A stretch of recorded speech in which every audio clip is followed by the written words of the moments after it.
समोर बसलेले सर्व माझ्या बाबांनो आणि बहिणी, प्रथमतः बारामतीकरांचे जाते राजे छत्रपती शिवाजी महाराज, विद्येविना मती गेली, मतीविना नीती गेली, नीतीविना गती गेली, गतीविना व्यक्ती गेली, विद्याविना शूद्र खचले, एवढे सारे अनाथ अवतीने केले असं महानचंद्राने क्रांती सुरू महात्मा गुलामाला गुलामगिरीची जाणीव करून दिल्याशिवाय बंड कोकणाचे सांगणारे भारतरत्न डॉक्टर बाबासाहेब आंबेडकर, मला लढामान्य आक्रोशक आणि अमान्य अशी सांगणारे साहित्यरत्न अण्णाभाऊ साठे, स्वतंत्राच्या संघात तळाडीचे कार्य करणारे मौलाना अबुल कलाम आझाद, माता अहिल्याबाई, माता जिजाऊ, माता सावित्रीबाई फुले, माता रामाई यांना प्रथमतः अभिवादन करतो। ही यात्रा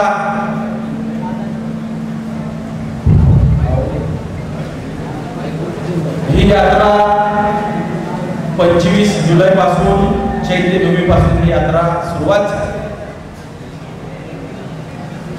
आज 11वा दिवस आहे यात्रेचा आणि ऊन वारा पाऊस याची तमान बाळगता ही यात्रा आगेकूच करत आहे आणि ह्या यात्रेचं वैशिष्ट्य वरचीवर दररोज या यात्रेला अतिशय चांगला प्रतिसाद मिळत आहे। या महाराष्ट्रामध्ये अनेक पक्ष आहेत, राष्ट्रवादी काँग्रेस, शिवसेना, भाजप, काँग्रेस या पक्षाला आपण सातत्याने मतदान केले। ओबीसी म्हणून सातत्याने यांच्या पाठीशी राहण्याची भूमिका घेतली, पण ओबीसीचं आरक्षण आज धोक्यामध्ये आलेलं असताना ओबीसीचं आरक्षण हे आज राहतंय का जातंय अशा प्रकारची परिस्थिती निर्माण झालेली असताना या राज्यामधला कुठलाच नेता, या राज्यामधला कुठलाच पक्ष ओबीसीची बाजू घेऊन पुढे आलेला आपल्याला पाहायला मिळालं नाही।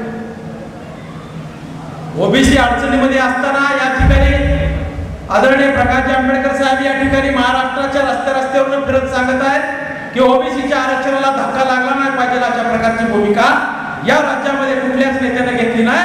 आदरणीय प्रकाश आंबेडकर साहेबांनी भूमिका घेतली, त्यामुळं माझ्यासारखा माळी समाजाचा कार्यकर्त्याला माढा लोकसभेची उमेदवारी दिली। सर्व ओबीसीच्या घटकांना न्याय देण्याची भूमिका आंबेडकर साहेबांनी घेतली। मला आवडून या ठिकाणी सांगायचं, तमाम ओबीसी समाजाला आदरणीय आंबेडकर साहेबांच्या पाठीशी उभा राहायला पाहिजे, याच्यासाठी उभा राहायला पाहिजे की ज्या वेळेला आमचं आरक्षण धोक्यामध्ये होतं त्यावेळेला कुठलाच पक्ष या ठिकाणी पुढे आला नाही, फक्त आदरणीय प्रकाश आंबेडकर साहेब पुढे आले आणि ओबीसीचं आरक्षण वाचलं पाहिजे अशा प्रकारची भूमिका घेतली। ओबीसीचं आरक्षण कधी मिळालं?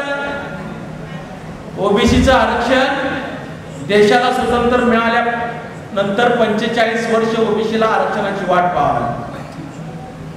एससी एसटीचं आरक्षण देशाला स्वतंत्र मिळालं, ते सुरळीत चालू झालं आणि देश आरक्षण त्यांना लागू झालं, ते आपलेच बंधू आहेत। पण ओबीसीचं आरक्षण 1989 साली व्हीपी सिंग सरकारने निर्णय घेतला आणि त्या सरकारमध्ये आदरणीय प्रकाश आंबेडकर साहेब खासदार म्हणून होते आणि त्यावेळेला ओबीसीला आरक्षण देण्याचा निर्णय झाला। 1989 साली आरक्षण दिलं गेलं, त्याच्या विरोधात सुप्रीम कोर्टामध्ये केसेस चालल्या, 92 ला आरक्षण लागू झालं आणि त्यावेळेला ओबीसी समाजाचा ग्रामपंचायतला सरपंच होऊ लागला, पंचायत समितीला सभापती होऊ लागला, जिल्हा परिषदला अध्यक्ष होऊ लागला, महानगरीला महापौर होऊ लागला, माझ्यासारखा नगरपालिकेला नगराध्यक्ष होऊ लागला आणि त्यावेळेलाच खऱ्या अर्थाने या गावगाडामध्ये ओबीसी समाज सत्तेमध्ये येऊ लागला आणि तेच या प्रस्थापित समाजाला कुपन, या प्रस्थापित समाजाला या ठिकाणी या ओबीसी समाजाची 27 कटून घेण्यासाठी आम्हाला ओबीसी मधनंच आरक्षण मिळालं पाहिजे, आम्हाला ओबीसी मधनंच आरक्षण मिळालं पाहिजे अशा प्रकारे जरांगे पाटलाच्या निमित्तानं हे आपलं ओबीसीचं आरक्षण हिसकावून घेण्याचं काम हा प्रस्थापित समाज करत आहे, आपण लक्षात ठेवलं।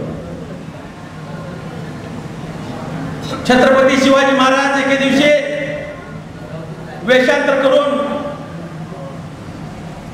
आपली सत्ता, आपल्याबद्दल लोक सुखी समाधानी आहेत का नाही, आपल्याबद्दल काय म्हणतात हे वेषांतर करून बाहेर गेल्यानंतर गडावर परत यायला उशीर झाला. राजांना भुका लागल्या होत्या. एका झोपडीमध्ये गेल्यानंतर म्हातारी राजांना केळीच्या पानावर कन्या व ताक खायला देते आणि ते राजे उचलतात. त्या गाण्यामध्ये ताक वाटतं, त्या ताकाचा वगळ येते बाहेर. ती म्हातारी सांगते, अरे बाळा, आधी त्या गाण्याचं आळं कर, मग त्यात ताक साचा.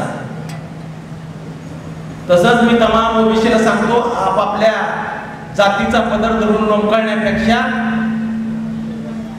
साळी माळी तिली तांबळी कोष्टी कुंभार सुतार पवार वंजारी एससी एनटी या सर्व जातीचं आळं करा, तर आणि तरच त्यात सत्तेचं ताक साचेल एवढं या ठिकाणी सांगतो. आणि या ओबीसीच्या आरक्षणाच्या बद्दल जरांगे पाटलांनी अनेक वेळा या ठिकाणी सांगितलं की ओबीसीचं आरक्षण आम्हाला मिळालं. ओबीसीचं आरक्षण हे कुठल्या फळीवरच्या डब्यामध्ये ओबीसीचं आरक्षण नाही. ओबीसीचं आरक्षण कुठल्या कुटीला टाकून ठेवलेलं आरक्षण नाही. ओबीसीचं आरक्षण कुठल्या पिटीमध्ये ठेवलेलं नाही. ओबीसीचं आरक्षण संविधानामध्ये 340 कलमानुसार आहे आणि ते ओबीसीचं आरक्षण मिळवण्यासाठी तुम्हाला त्या ठिकाणी क्रायटेरिया पूर्ण करावं लागेल, तरच तुम्हाला ओबीसीचं आरक्षण मिळणार आहे. तुम्ही हजारोच्या आणि लाखोच्या संख्येनं दादागिरी करत असाल तर ते आम्ही खपवून घेणार नाही. अशा प्रकारे आदरणीय प्रकाश आंबेडकर साहेब सांगत आहेत. आणि ओबीसीला तमाम ओबीसीला मी सांगू इच्छितो, आपण या ठिकाणी आदरणीय आंबेडकर साहेबांच्या पाठीशी भक्कमपणे उभा राहा, अशा प्रकारची अपेक्षा करून इथंच थांबतो. जय हिंद, जय महाराष्ट्र, जय भीम.